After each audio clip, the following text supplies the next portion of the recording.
नमस्कार किसान भाइयों, स्वागत है आपका एक बार फिर से हमारे YouTube चैनल स्मार्ट खेती किसानी में। किसान भाइयों, आज हम इस वीडियो में बात करने वाले हैं फफूंदी नाशक के बारे में कि काफ़ी किसान भाइयों के मन में एक प्रश्न होता है कि हमें फफूंदी नाशक कब डालना चाहिए और उसे कब डालें ताकि हमें अच्छा रिजल्ट मिले। ये नहीं पता होता है कि उसे कब डालेंगे तो काफ़ी अच्छे रिजल्ट मिलेंगे, क्योंकि काफ़ी किसान भाई अच्छी फफूंदी नाशक डालते हैं या फंगिसाइड डालते हैं, उपयोग करते हैं, लेकिन उसकी सही स्टेज नहीं उपयोग कर पाते, इसलिए आपको सही से या प्रॉपर रिजल्ट नहीं मिल पाते।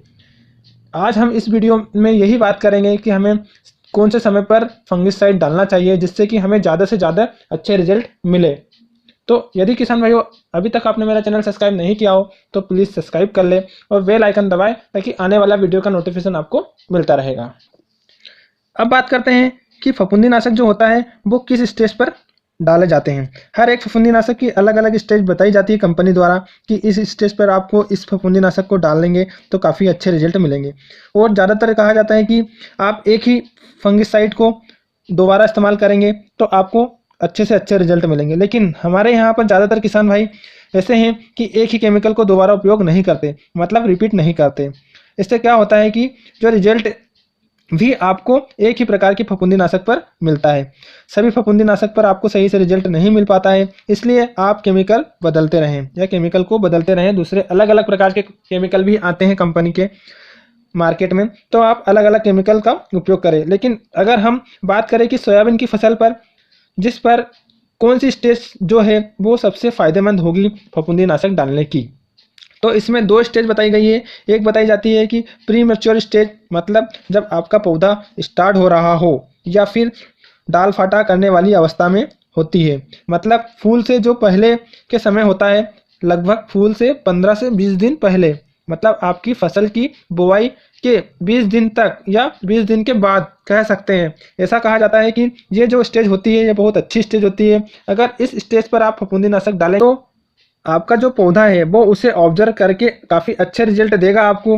लेकिन ज़्यादातर हमारे किसान भाई बीज उपचार करते हैं, वो इस समय तक फफूंदी नाशक नहीं डालते हैं, और जो महंगी से महंगी फफूंदी नाशक है जिसके ज़्यादा अच्छे रिजल्ट हैं उनकी भी यही स्टेज नहीं होती है डालने की। अब हम बात करते हैं कि सबसे क्रिटिकल और सबसे अच्छी स्टेज कौन सी होती है जिस पर आपको लंबे समय तक रिजल्ट मिले, तो वो होती है R3 से R4 के बीच की स्टेज।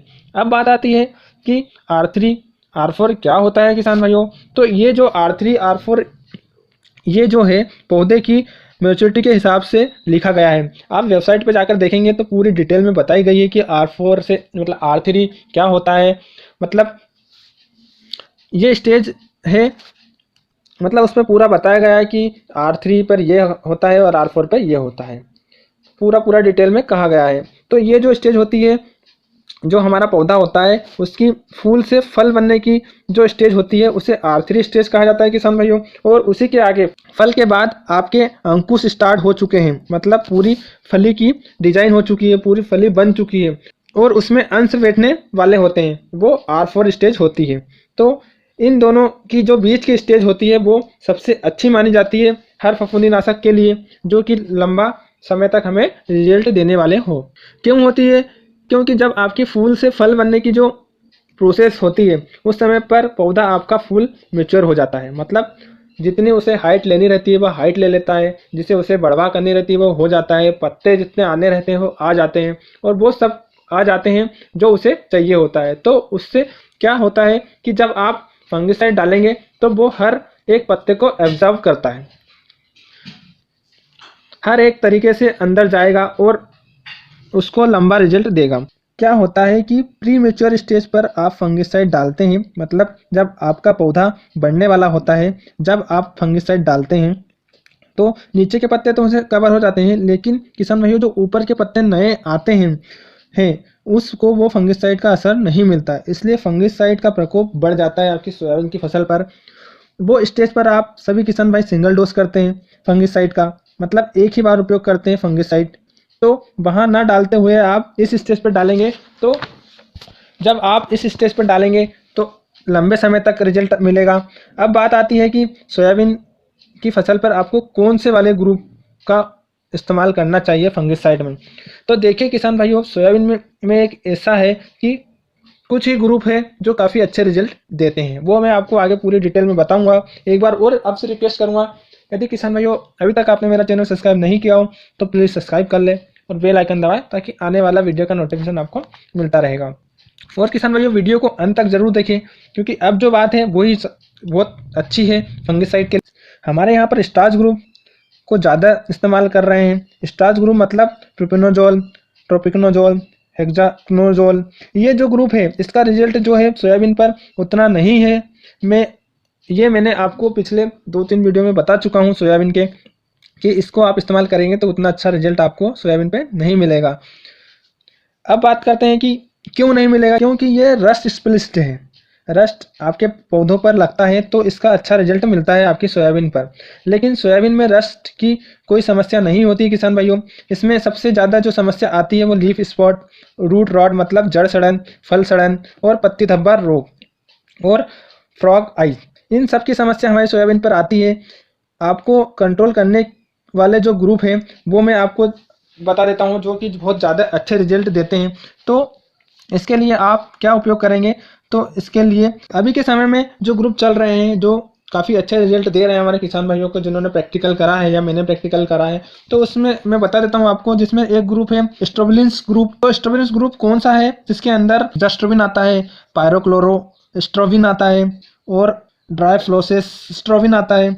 स्ट्रोबिन वाले जो ग्रुप आते हैं जो कि नीचे से स्टार्ट होते हैं, इन सब का आपको जो फ्रॉग आइज, लीफ स्पॉट और जो रूट रॉड है, इन सब पर आपको अच्छे रिजल्ट देखने को मिलेंगे। तो आप इनको डालेंगे तो काफ़ी अच्छे रिजल्ट आपकी सोयाबीन की फसल पर आपको मिलेंगे। दूसरा जो होता है पत्ती धब्बा रोग और लास्ट स्टेज पर जो डाले जाने वाले जो ग्रुप है वो है कार्बोएक्साइड ग्रुप है। ये जो है बीएसएफ के पास ही है और इसके रिजल्ट काफ़ी अच्छे बता रही है। बीएसएफ कंपनी जो कि काफ़ी अच्छा रिजल्ट देखती है, काफ़ी अच्छा प्रोडक्ट निकालती है। उसी के साथ जो है किसान भाइयों फंगिसाइड उपयोग नहीं करते हैं, तो मैं उनसे कहूँगा कि एक बार आप फफूंदीनाशक डालें, ज़्यादा एरिया में ना डालें, मतलब कम एरिया में डालें, जो एकड़ में मतलब या आप 1 एकड़ में डालें और आप उसका अच्छे से रिजल्ट देखें। और उसी के साथ अच्छा फफूंदीनाशक डालें। अब बात आती है कि अच्छा फफूंदीनाशक कौन सा है, तो अच्छा फफूंदीनाशक वही होता है किसान भाइयों जिसके अंदर एडवांस केमिकल होता है।